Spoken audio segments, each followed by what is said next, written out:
We have all seen people who are brilliant on paper, yet their personal lives and relationships are a total train wreck. On the flip side, we know people who remain completely calm under pressure, make everyone feel heard, and navigate conflict effortlessly. The difference isn't raw intelligence, it's emotional intelligence. EQ.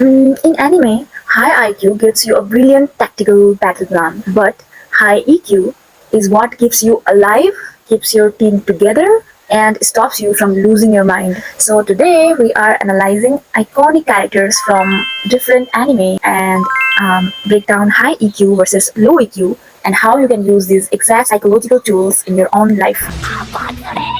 Let's start with Demon Slayer. High IQ lets you learn sword techniques, but high EQ gives you empathy under pressure. Look at Tanjiro. In Mount Natagumo, the moment he saw the mother spider demon accept her death with relief, he instantly switched to fifth form, blistering after the drought. A strike that kills painlessly.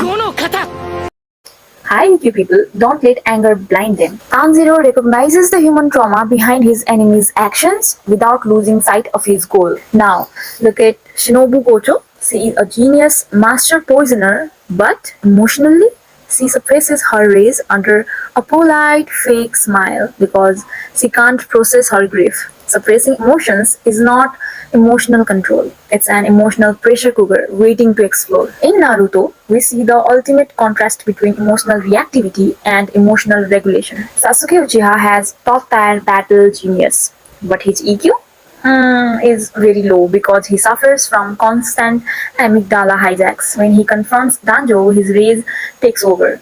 He ignores his team, burns his chakra recklessly, and almost goes blind because his rational brain shuts down. Genius battle IQ? Zero emotional regulation. Compare that to Shikamaru Nara. When his mentor Azuma dies, Shikamaru doesn't rush out for reckless revenge. He plays Sogi with his dad, lets himself cry, processes the grief, and then builds a flawless strategy to defeat Hidan. That's the rule of high EQ. Acknowledge the emotion first, act second. Now, my favorite Western anime. Avatar gives us the ultimate psychological case study. Zuko versus Azula. Azula is a strategic prodigy, but her EQ is zero because her identity is built on fear and control. The moment her friends betray her, her mind shatters into a complete breakdown. Zuko, on the other hand, starts with terrible emotional control, but under Uncle Iroh, he faces his guilt and aligns with his true values. In their final battle, Zuko wins because he is emotionally stable, while Azula shatters from the inside out. And over in AOT, Attack on Titan, Eren Yeager shows us how unaddressed trauma turns into destruction. He confuses freedom with destroying everything that hurts him. Meanwhile, Armin Alert uses empathy and reflective listening to talk to Zeke in the past. I stand by what I said. Armin really is the ultimate cookie. Proving that true intelligence isn't about crushing your opponent, but understanding what drives them. As much as I love analyzing anime, I don't just talk about these characters for fun, actually. Like every single day, I see people around me, my own family members, my close friends, and younger people who aren't even 20 yet. They aren't even 20.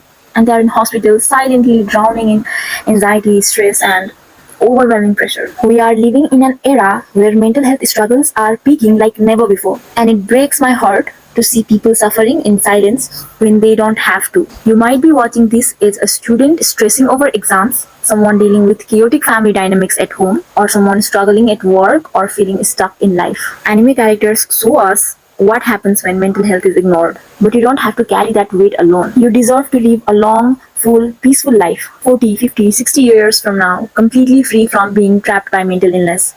So how do we take these high EQ lessons and actually use them in real life? Handling family members dumping frustration on you. When a parent, relative, or partner has a bad day and snaps at you, do not scream back and do not just swallow it. Use this exact line. I can see you're really stressed right now, but I'm not the one you're upset with. I'm happy to talk when things come down, but please, don't take it out on me. This names their emotion so they feel seen, but draws a clear line around your peace. Okay, next. Dealing with school, college, or workplace trauma. When a classmate, peer, or colleague comes at you with attitude or passive aggressiveness, say this. Did I do something to upset you? Or are you just having a rough day? This puts the mirror right back on them. It forces them to pause and realize they are projecting their bad day onto you. Next, handling workplace or team. If a coworker or classmate is dumping frantic stress onto your lap, I hear that this situation is overwhelming, but let's keep the focus on solving the issue together without the attitude. next, managing your own inner thoughts. The next time you feel completely overwhelmed, don't just say, I am ruined or I am stressed. Practice emotional granularity. Get hyper specific. I feel anxious because I have 2 deadlines, or I feel hurt because I felt ignored. The second you give your pain a specific name, your rational brain takes over and the anxiety drops. Emotional intelligence isn't about becoming a robot who never feels sad or angry.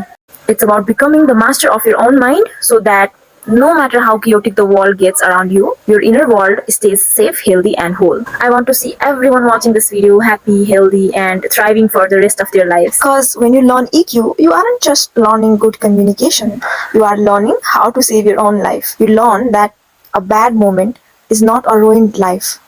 You learn how to pull yourself back from the edge of rock bottom, how to break generational depression in your family, and how to stay standing when everything around you is falling apart. Mastering emotional intelligence is the ultimate act of self-love.